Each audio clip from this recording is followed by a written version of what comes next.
So, hey guys, if you're wondering what that intro was all about, it's because I'm going to review the film Insidious for you today, and that was kind of my little homage to the demon that appears in the film that kind of has these little creepy fingers and points at the kid in one scene. It's actually really creepy.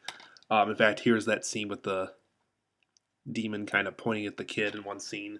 Um, so, Insidious, you guys, it is a film where this family moves into this house, kind of like any horror film, right? They move into this new house, and they think it's haunted, and all these weird things are going on with it. And it gets to the point where they even want to move into a new house, an even newer one. So they move out of the house they just moved in, and they move into this other new house now.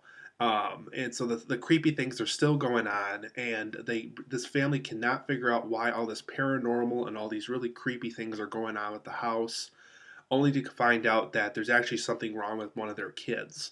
One of their kids has a demon that's after him and wants to possess his body through, I think it's called abstractal projection or something like that. Abstractal projection.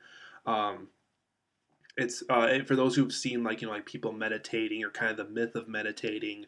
That's when your soul kind of leaves your body temporarily, and your soul can kind of walk around and do what it wishes while your body's still there, but it's not really there.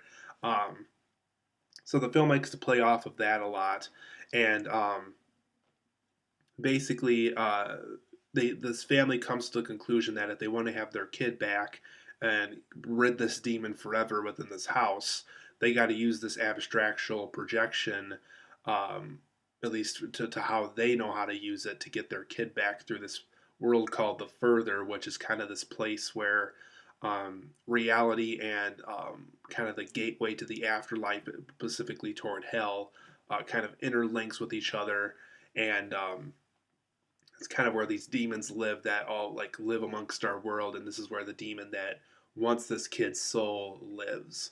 Um, and so they get all this help through all that events through this madam that or madame or whatever they call that.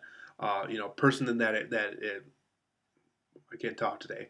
The person that kind of majors in like paranormal, activities, and they try to get rid of the paranormal or the demonic thing that's going on. Not really an exorcism, but something a little different than that.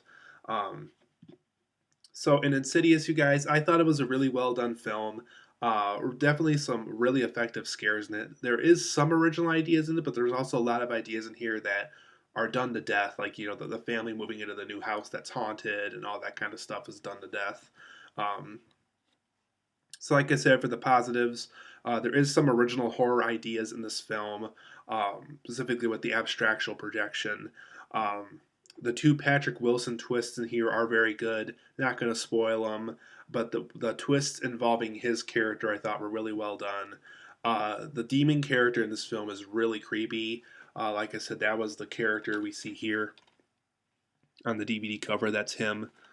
Really creepy character. Definitely one of the creepier characters I've seen for a horror film in a really long time. He kind of looks like an older Darth Maul if you look at him closely. The veiled old woman, throughout this film, you see her at the beginning, you see her near the end. She's connected to the Patrick Wilson character. Very, very creepy. Another character that's definitely one of the creepier um, characters I've seen in a horror film in a really long time. Um, and Though I really liked that character, like I said, really creepy, I felt there was more that they could have done with her just because, she is connected to the Patrick Wilson character in so many ways. But I would have liked to have seen her more, but for what they did, very well done character. There really was some effective terror in this film. There really was some moments in this film that were really creepy, really terrorizing. Just some really effective terror in this film. The makeup effects in this film are great too, specifically with all the people in the Further. You really get this impression that they're kind of like, like they're overly happy or they're overly angry or they're overly sad. Um, there's one character that really bothered me in the Further, and she had this gun, and almost like she was about to shoot the family and everything. Really creepy looking smile as she's kind of about to point the gun at him. It was really really creepy. Whoever they hired for that whatever actress they hired for that part was really well done in this film. For negatives, you guys, I did think the film lacked variety just a little bit. There was a lot of scenes in here. It's like, okay, well, you've already explored that. Okay, you've already done that. You've already done this. So I really think the film would have benefited from some more horrific variety throughout the film.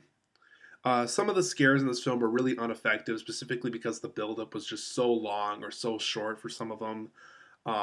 So some of the scares, though some of them are very good, there are some scares in here that really aren't that effective, in my opinion. Um, there's some uneasy transitions in here, specifically where they get the madam back.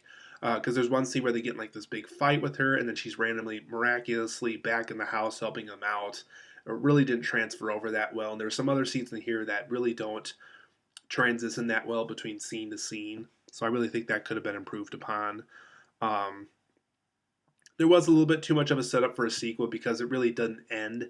It just kind of cuts to black, and it definitely I can kind of already see what they're going to do for a sequel because they are making Insidious Chapter 2. So yeah, I kind of see where the setup is a little bit too much. Um, and I felt I think I mentioned this a little earlier. Some of the buildup in this film was a little bit too much. Like it definitely, there was like two or three scares specifically where I guarantee you the buildup was like 5 to 10 minutes, and it really wasn't for anything that scary. And for some of the more scarier scenes, the buildup isn't very long.